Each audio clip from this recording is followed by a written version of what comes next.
随着2025年毕业季的到来，人工智能工具在大学生毕业论文写作中的应用已经成为一个不可忽视的现象。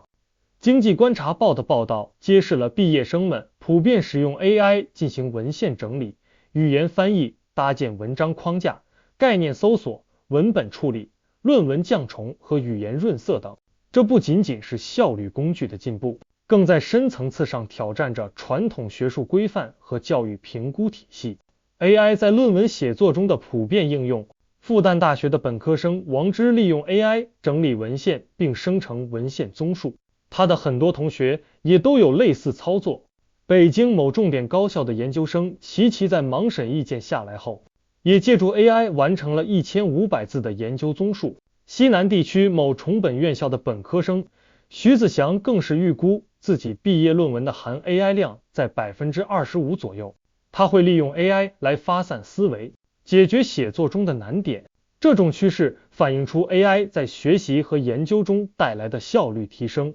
AI 能根据指令快速生成内容，帮助学生在时间有限的情况下完成大量信息处理工作。然而，这也引发了人们对学生批判性思维和独立研究能力退化的担忧。高校的应对与挑战。面对 AI 工具的广泛使用，多所高校如四川大学、北京师范大学、西南大学等，已经开始对毕业论文进行 AI 率检测，要求 AI 生成内容的比例控制在 20%到 40% 之间。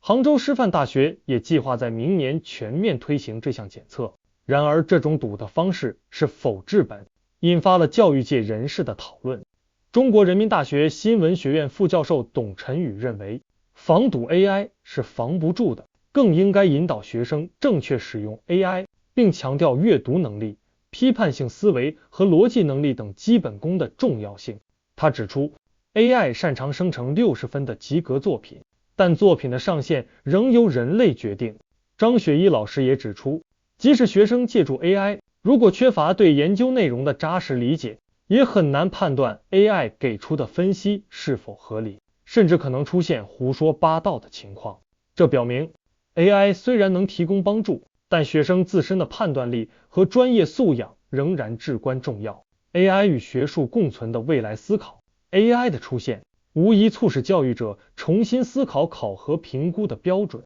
张雪一老师观察到，学生普遍使用 AI 后，老师们对学生实际水平的判断难度增加，这促使他们思考是否应该更多元化的评估作业、考试和论文。他还提到，当老师们自己也普遍使用 AI 完成八股文等形式化工作时，项目的评审标准也应更加关注干货和本质。董晨宇认为，目前的 AI 率检测仍处于初级阶段，是一种应激式的自我保护，并不能完全解决 AI 与学术共存的问题。他自己的一篇论文亲手敲出来的 AI 率竟然高达 80%， 这也暴露了现有检测技术的局限性。我的观点，从我的角度来看， AI 与教育的融合是一个必然趋势，但关键在于如何合体而非替代。与其一味的赌和进，不如积极探索 AI 在教育中的潜力，并制定更为系统和完善的引导策略。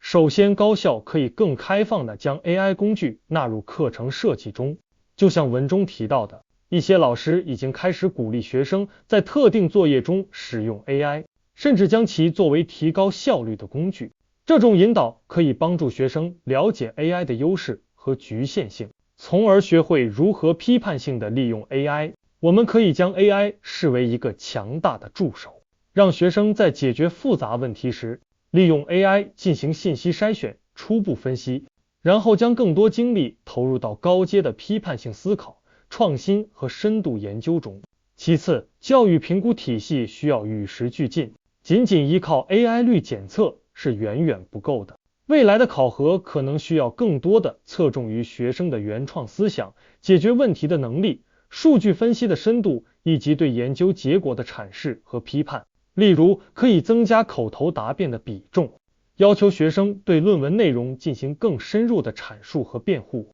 以确保他们真正理解并掌握了所研究的内容。同时也可以鼓励学生在论文中详细说明 AI 工具的使用方式和程度，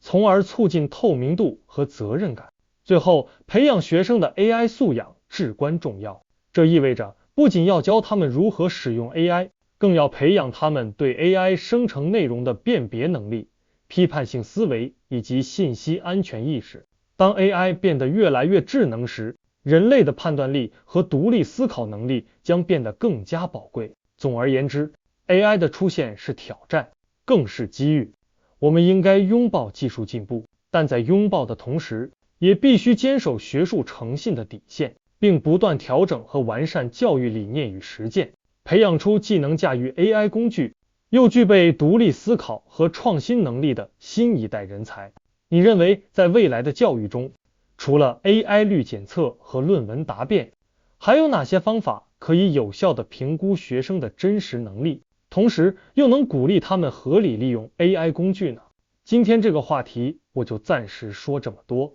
如果你有不同的看法或者建议，记得留言告诉我。欢迎订阅我的频道，我是胖僧，谢谢大家。